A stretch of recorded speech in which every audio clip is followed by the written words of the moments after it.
my crafty friends. I am here today to show you the one card that I made, kind of like a little sneak peek of what I'm going to bring you. This is 10 on the 10th. This is hosted by Kim of Metal Scrap and Chick. And I did get one card made.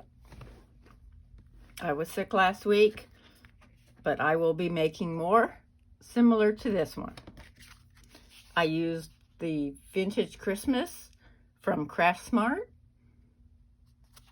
and I had some 6x6 gatefold cards that I needed to use. And so here's the bright sparkly snowflake paper. Here is the